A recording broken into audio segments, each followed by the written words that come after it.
This channel does not promote any violent, harmful, or illegal activities. All content provided by this channel is meant for an educational purpose only.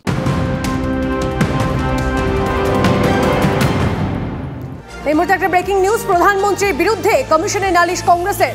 রাজস্থানের সভায় মোদির মন্তব্যের প্রতিবাদে কমিশনের নালিশ। কংগ্রেসের বিরুদ্ধে দেশের সম্পদ বন্টন মন্তব্যে বিতর্কে মোদি।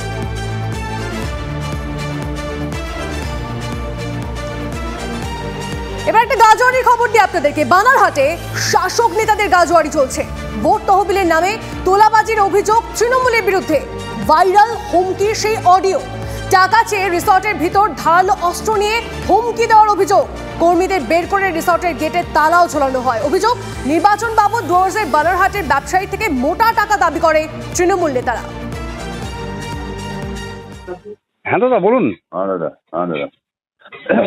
দাদা একদম ইয়েতে তো কি দিয়েছেন আপনি ভোটের টাইমে? অ্যাকচুয়ালি বলি আপনাকে একটু, মানে আমার না কনস্ট্রাকশন চলছে তো আমার ব্যাংক লোন না কনস্ট্রাকশন হইলে যা হইলো, আমরা তো ইলেকশনের জন্য চাচ্ছি না এটা। আমি বলি আমরা এটাতে জিটি চাচ্ছি না তো। না আমি বলি আপনাকে দাদা, এইবারটা আপনি রাখেন, কারণ আমার অবস্থাটা একদমই 10,000 টাকা আমি কোনো একটা ছোট দোকানকে বললে ও দিয়ে দিবে পার্টির জন্য। তো আপনাকে তো আমি একটা অপেক্ষা করে পাঠাইছিলাম না ওখানে। আমি তো আপনাকে বলি না দাদা, এত দেন বলে তো বলি না, আমি ডিমান্ড তো করি না। এইবারটা আমাকে ক্ষমা করুন, ঠিক আছে? আমার অবস্থা একদমই খারাপ, মানে আমি স্যালারি দিতে পারিনি স্টাফদের এখনো। টাকা তো আমাকে ওইখানে দিতে লাগবে, ওই জায়গায় দুইটা মেম্বারকে 10,000 টাকা তো ওইখানে দিতে লাগবে। তাহলে আমার কি থাকবো এখানে বলেন তো? আমি ওই টাকাটা পাঠাই দিচ্ছি, আপনি রাখেন দাদা। এইটা তো আগের কথা হলো আপনার। না রাখেন আপনি, আমি পাঠাই দিচ্ছি, ঠিক আছে? আমি পরে আলোচনা করবো আপনার সঙ্গে। তোলা দিতে পারেনি বলেই বন্ধ রাখছে, তার জন্যই আমাদের এসি অফিসে আসা। ভোটের 4-5 দিন আগে আমার থেকে কিছু টাকা চাওয়া হয়। ব্লক প্রেসিডেন্ট এবং অঞ্চল প্রেসিডেন্ট টাকাটা চায়।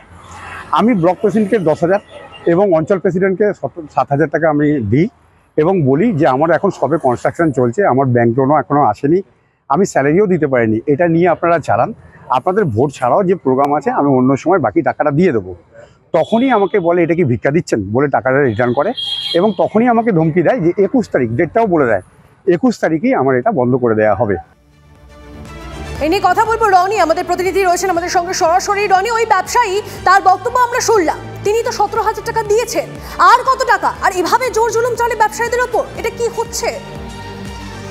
দেখো একদমই তাই। যেখানে মুখ্যমন্ত্রী মমতা বন্দ্যোপাধ্যায় বারংবার কিন্তু পর্যটনের বিকাশের জন্য নানান প্রকল্পের কথা বলেছেন, বিভিন্ন পর্যটন ব্যবসায়ীদের নিয়ে বৈঠক করেছেন বিভিন্ন সময় রাজ্যের মন্ত্রীরা, সেই জায়গায় দাঁড়িয়ে একজন রিসর্ট মালিককে রীতিমতো হুমকির মুখে পড়তে হচ্ছে, তার থেকে মোটা তোলা দাবি করা হচ্ছে। এবং যে অডিও টেপ ইতিমধ্যে ভাইরাল হয়েছে তাতে পরিষ্কার শোনা যাচ্ছে নাগরাকাটা ব্লক সভাপতি তিনি কিন্তু বলছেন যেই টাকা তিনি দিয়েছেন তাতে তার হবে না, তার কাছে কিছু থাকবে না, সেটা অন্য কাউকে দিয়ে দিতে হবে।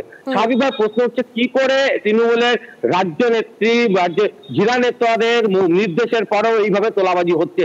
সমস্ত ঘটনা পুলিশ প্রশাসনকে জানানোর পরেও কোনো আইনি পদক্ষেপ এখনো পর্যন্ত হয়নি, যেমনটা দাবি রিসর্ট মালিকের। এমনকি গোটা ঘটনা জেলা নেতৃত্ব থেকে রাজ্যের নেতারা শুনেছেন, জানেন, তারপরেও সেই দলীয় নেতৃত্বদের বিরুদ্ধে কোনো ব্যবস্থা নেয়নি। আর এই ঘটনাকে নিয়ে কিন্তু সুর চড়িয়েছে বিজেপি। তাদের দাবি যে তার মানে শাসক দলের নেতা এবং জেলা নেতাদের প্রত্যক্ষ মদতে এই ধরনের কাজ করার সাহস পাচ্ছেন ব্লক স্তরের, অঞ্চল স্তরের নেতারা। আর এই ঘটনা প্রকাশ্যে আসার পর কিন্তু রীতিমতো চাঞ্চল্য তৈরি হয়েছে এবং চাপে পড়েছে শাসক দল তৃণমূল। ইতিমধ্যে কিন্তু সেই রিসর্টের গেটে থাকা তৃণমূলের ফ্ল্যাগগুলি খুলে ফেলা হয়েছে, তবে গেটে কিন্তু এখনো তালা মারা রয়েছে। যে সমস্ত পর্যটকরা দূর দূরান্ত থেকে ঘুরতে আসছেন তাদেরকে কিন্তু ফিরিয়ে দেওয়া হচ্ছে।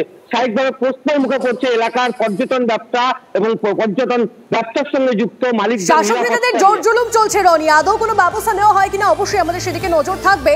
কিন্তু তৃণমূলের তরফ থেকে পরে ঘটনা সামনে আসার পরে কি বলা হচ্ছে শুনুন।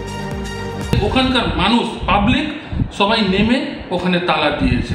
ওখানকারই মানুষের যে অভিযোগ যে ওই রিসোর্টে নাকি আরো অনৈতিক কাজকর্মগুলোও হয়, ওইটার জন্য গ্রামেরও পরিবেশ নষ্ট হচ্ছে।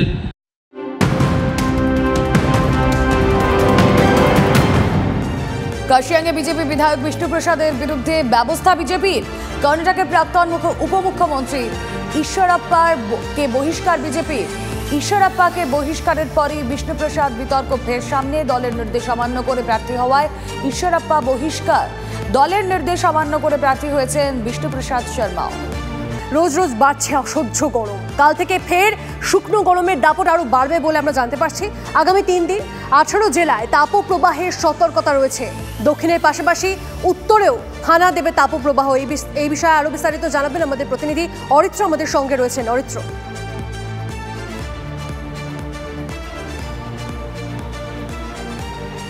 দেখো এই মুহূর্তে কিন্তু বঙ্গবাসীর তাপপ্রবাহ থেকে মুক্তি পাওয়ার কোনো রকম আশাই কিন্তু নেই। তার কারণ আগামী 3 দিনে 18টি জেলায় তাপপ্রবাহের মাত্রা বাড়বে। দক্ষিণবঙ্গের পাশাপাশি উত্তরবঙ্গের জেলাগুলিতেও কিন্তু তীব্র গরম অনুভূত হবে। মালদা এবং 2 দিনাজপুরে তীব্র গরম একদিকে যেমন অনুভূত হবে, তারই পাশাপাশি আজকে কিন্তু বেশ কয়েকটি জেলায় বিক্ষিপ্তভাবে বৃষ্টির সম্ভাবনা রয়েছে।